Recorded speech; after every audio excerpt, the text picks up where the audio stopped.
Welcome back to the channel, boys. Fat Balloonski's coming at your neck with this poison grenades build. Now, I wanted to get this build out during last week because this is the build I was using for the nightfall most of the time, and I wanted to get it out so we can help you guys out with that nightfall last week, but unfortunately I wasn't able to. So we're gonna go over it now, and hopefully it can help you out in the future. And you're also probably wondering, how am I gonna get poison grenades, because that just doesn't make sense. For some reason, using Necrotic grip and using bountiful Dawnblade actually puts the Necrotic grip effect on the grenades. So I have a couple of builds because not only does it work with Necrotic grip, I believe it also works with Velvet's Lie, and I have just some ideas that I want to use. But for this one, we're going to be using poison grenades, and we're just going to poison everything. So let's go ahead and go over this build. So like I said, for this build, we're going to utilize bountiful Dawnblade, mainly for this perk right here, Igniting Touch. Striking combatant with this melee ability burns them, defeating burning combatants, causing them to explode. So I think some way how like the game is written or how the code is structured or something like that, for some reason I think the game takes the burn damage as melee damage, which is why Necrotic grip works, Velvet's Lies work, and I think that it has to do with that. Again, I could be wrong, but for some reason whenever you kill a burning enemy, they spread the Necrotic grip poison. So that's not only the melee, the grenade, but also the super. And also if you're using any weapon that burns, like Jotun, which I am using for this build, if you get that burn effect going and you kill them, they're going to spread Necrotic grip and the burn, which is going to cause a chain reaction of poison and fire explosions everywhere. So like I said, I was using this build a lot in the nightfall last week. So my loadout is a kinetic bow. We're using Jotun because when you hit a target with this, it causes them to burn, and if you kill them, then your whole build starts going with the poison and the fire and the explosions. And it's a fusion rifle, so I can use unstoppable fusion. It actually was pretty good. It was much better than I thought it was going to be because it's long range. You can just sit back, hit a champion from far, boom, they get staggered. You can do some damage with your heavy or whatever it is, so you don't have to be up close and personal like a normal fusion. Like, you can just use it from any distance. And for my heavy, we're using a threaded needle. We got auto loading vorpal. Now, if I wasn't using this build on a nightfall setup where there's champions and stuff like that, or where the champions just aren't that much of a threat, I use a weapon with Wellspring or maybe a weapon with Demolitionist so I can spam the grenades, something to get your abilities back because you want to be able to use your grenades as much as possible.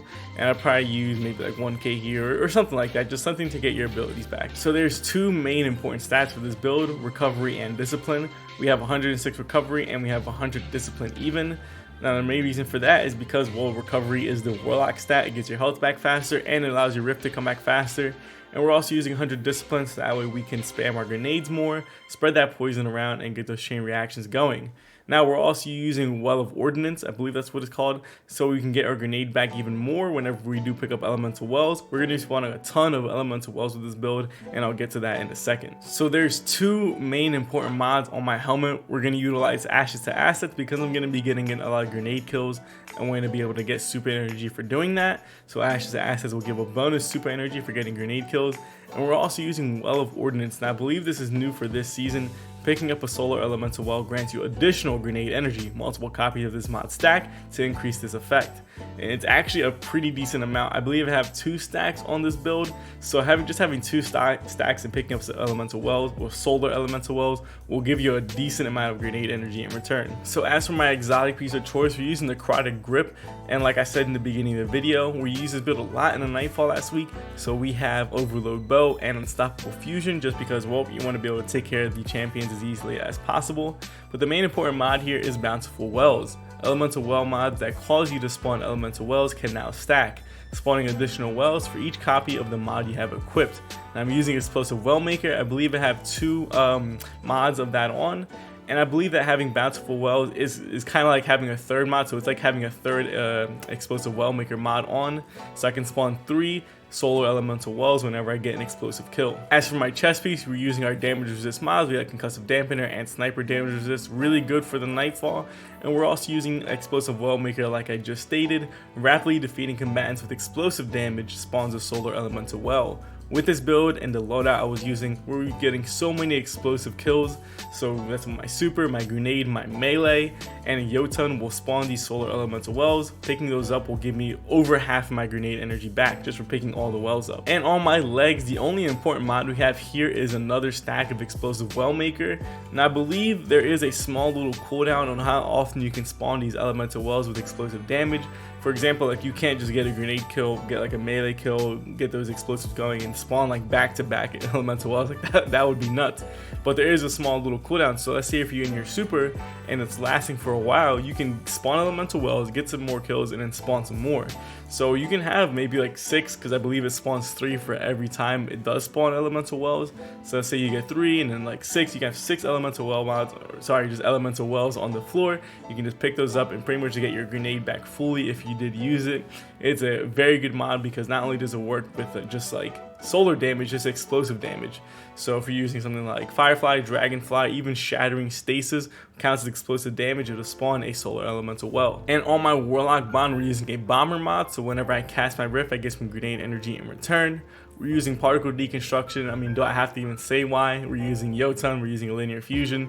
This is going to make them cracked, and then we're using another stack of Well of Ordnance. So now we have 2 stacks of Well of Ordnance. This is going to allow me to get my grenade back very fast by picking up these solar elemental wells. You'd be surprised at how much grenade energy it actually gives. I actually really like this mod because it only costs 1 mod slot. Only 1 mod slot, you can stack them and then you can get a bunch of grenade energy just for picking up some solar elemental wells. And onto my Warlock fashion, we went with like a hive, like cultist look. I really like this look. I like the red chains with the red bond and the helmet, like the little horns right here. It just looks really nice, fits very well with the theme, and the Necrotic grip has that green glow on it. It just fits really nicely with everything. And we'll go to my ornaments and my shaders really quick. We got Carbon Blood and a couple of other different shaders, and here are my ornaments. So if you like this look, you can go ahead and recreate it. Boys, this build is an ad clearing machine because not only are you getting the chain reaction, let's just call it chain reaction effect, from getting those burning kills and causing them to explode, and then they cause enemies to explode because they're burning. Not only are you doing that, but you're also getting the poison to spread by getting those kills. So you get the burning effect causing explosions, then they're also getting poison, which is going to do additional damage, or hopefully they die and then spread more poison, more burning effect. It's just a big chain reaction of poison and burning, which also happens for the super as well. So not only is the melee and the grenade, but also the super. And then if you happen to get Jotun kills, get them to burn and kill them, it can also spread the poison that way. And the Necrotic grip and bountiful Dawnblade is just like a match made in heaven. And I'm actually really fascinated with the fact that it actually works the way it does. I would not expect it to work with the grenades or the super. I was only expecting it to work with the melee when I was testing it out. But I happened to get a couple grenade kills and I was like, wait a second, why is this proccing with the grenades? So I went online, did some research, found some Reddit posts, and yeah, it was actually proccing with, you know, the Necrotic grip and bountiful Dawnblade, and I was just like, wow, like this is so cool. And I also love the fact that you guys, most everybody knows this already, but it also works with Thorn. So the fact that the Necrotic grip kind of like integrates itself with like the subclass and it works off of specific subclass perks, I think it's really fascinating, and it kind of sheds a little light on the possibilities that Bungie can do. Maybe there's some more exotics in the future, or some that we already have that will synergize more deeply with our subclasses. So I really hope that they look at the Necrotic grip and they say, you know, maybe we can take what this is doing with the certain subclasses and kind of make new exotics or rework some of the old exotics to do the same thing, because it just opens it up even more. It opens up these exotics, opens up more playstyles, and I'm absolutely loving it. Now I believe that this also works with Felwinter's Helm, so I'm definitely going to be testing that out, seeing if I can create a build that's fun and useful. So definitely be on the lookout for that if you enjoy Felwinter's Helm. I'm definitely interested in trying it out because I've never even really used Felwinter's Helm that much, so I'm definitely going to jump in, see what I can do, and see if we can create some fun builds. But if you guys like this content, please like, subscribe, and share. It truly helps me out a lot. You can check out my other videos, links are in the description below. I have a lot of crazy builds, so go and check that out. And you might as well follow my social media. I have a Twitter and an Instagram, both at @fat_balloonskis. But with all that being said, deuces.